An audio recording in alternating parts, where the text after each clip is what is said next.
Baiklah,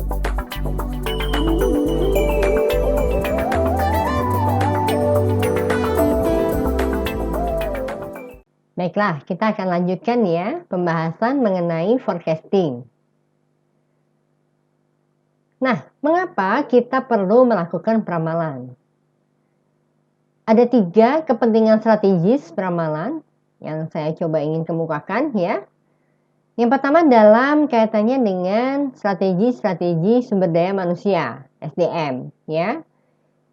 Yang bisa kita lakukan adalah dengan peramalan saya bisa menentukan berapa jumlah yang saya harus hiring, harus berapa rekrut gitu ya, trainingnya bagaimana proses layoff workers. Nah, tanpa peramalan saya tidak akan bisa melakukan hal-hal sebagai berikut. Saya kembali ke Walt Disney. Bayangkan jika Anda tidak memiliki jumlah peramalan konsumen yang akan datang ke wahana-wahana hiburan. Kebayangkah berapa yang Anda harus siapkan? Tenaga-tenaga untuk menjaga wahana, untuk menjual makanan, untuk urus tiketing, untuk membersihkan, ya. Jadi rupanya kepentingan strategis dari peramalan itu sangat erat kaitannya dengan keputusan-keputusan sumber daya manusia. Dari sisi capacity, tentu saja sangat berpengaruh. Karena capacity shortage atau kecilnya kapasitas mungkin akan menjadi penyebab terjadinya undependable delivery, ketidakmampuan mengirim, ya, atau loss of customers, ya. Saya nggak ramalkan, saya tidak menggunakan data, saya hanya meramalkan pokoknya besok kira-kira wahana tadi ya, misalnya Walt Disney. Wahana tertentu roller coaster kayaknya nggak akan ada yang datang, saya tutup aja, nggak usah kasih penjaga. Bisa jadi loss of customer. Could be loss of market share. Ya, dan itu sangat bahaya sekali. Dari sisi manajemen rantai pasokan, good supplier relation and price advantage itu akan penting berhubungan dengan berapa jumlah peramalan saya. Jadi peramalan yang baik sangat penting dalam semua aspek bisnis. Peramalan menjadi satu-satunya prediksi atas permintaan hingga permintaan yang sebenarnya diketahui.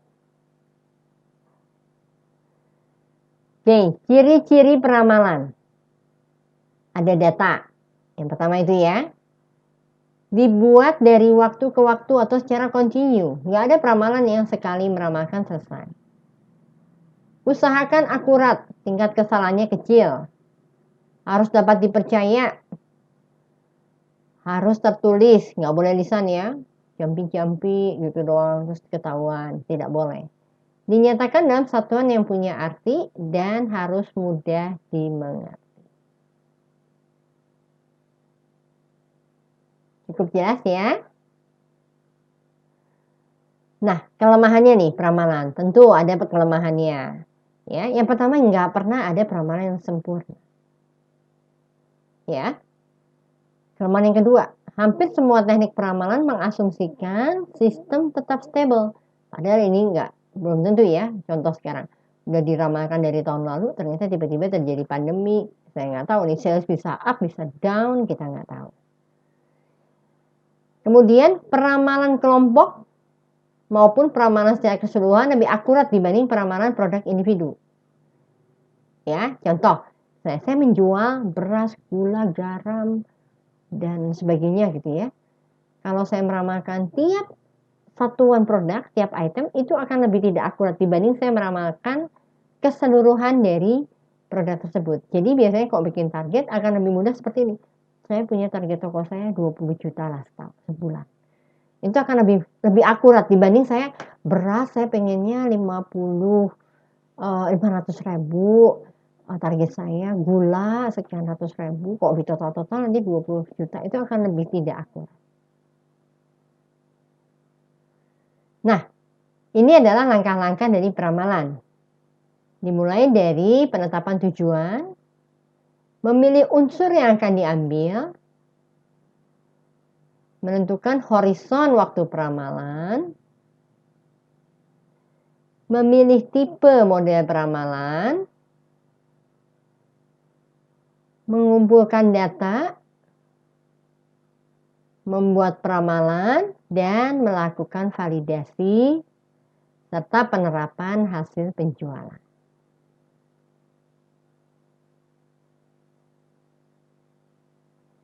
Oke, sama-sama sudah kita ketahui ya, dalam sebuah matrik product life cycle, peramalan itu ada di mana ya kira-kira?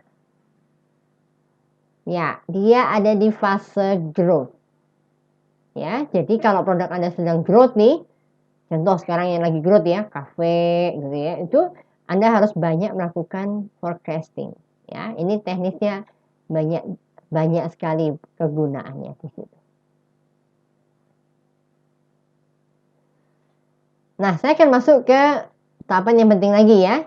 Ada berapa pendekatan dalam peramalan? Ada 2, kuantitatif atau kualitatif. Kuantitatif dan kualitatif. Kuantitatif biasanya kita menggunakan model matematika. Kalau kualitatif atau subjektif biasanya kita akan menggabungkan faktor-faktor seperti intuisi, emosi, pengalaman pribadi, dan sistem nilai pengambil keputusan untuk meramal.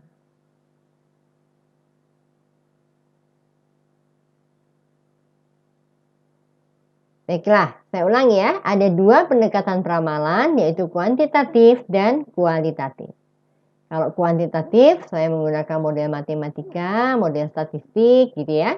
Kalau kualitatif, saya bisa menggunakan gabungan dari intuisi, emotion, pengalaman pribadi atau experience, sistem nilai pengambil keputusan untuk meramal.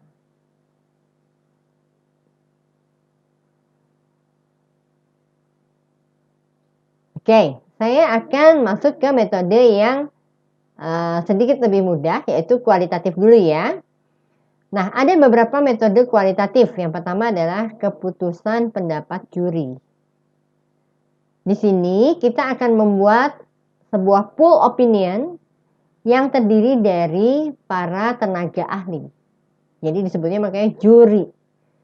Mereka akan membentuk sebuah opini. Karena mereka ahli, maka kita bisa akui sebagai bentuk ramalan. Misal, saya akan menanyakan kepada Ibu Sri Mulyani tentang bagaimana kondisi ekonomi Indonesia kira-kira di 3 bulan ke depan. Ya, karena Ibu Sri Mulyani beserta dengan timnya dia expert dia di bidang perekonomian, maka itu menjadi peramalan secara kualitatif yang baik. Sama dengan metode yang kedua, kita bikin metode Delphi. Nah, ini juga sama, bikin panel expert. Ya, ada expert of panel. Ya, mirip-mirip seperti tadi keputusan dari juri. Atau saya bisa menanyakan ke tenaga penjual saya. Nah, ini diharapkan tenaga penjual bisa memberikan prediksi atau peramalan lebih akurat karena dia ada dekat dengan konsumen. Misal, saya mau tanya nih, kira-kira penjualan mobil bulan depan gimana ya? Ke sales, ke marketing mobil. Dia akan lebih tahu, lebih akurat karena dia ada di pasar, ya. Nah, kalau yang lebih detail lagi kita bisa langsung tanya ke konsumen. Nah, tentunya ini effortnya harus besar ya, karena saya harus terjun ke lapangan, tanya ke konsumen satu-satu. Kalau konsumennya banyak ya, sebanyak mungkin konsumen bisa kita tanya, semakin kita closely akurat ya, akuratnya semakin tinggi dibandingkan saya cuma tanya kepada 1 atau 2 konsumen. Oke, tadi yang metode Delphi kayak gini gambarnya, bikin staff administrasi survei, cari responden, lalu baru kita bikin decision.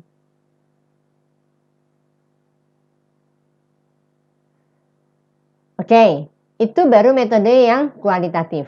Setelah ini kita akan lanjutkan section berikutnya dengan metode yang lainnya.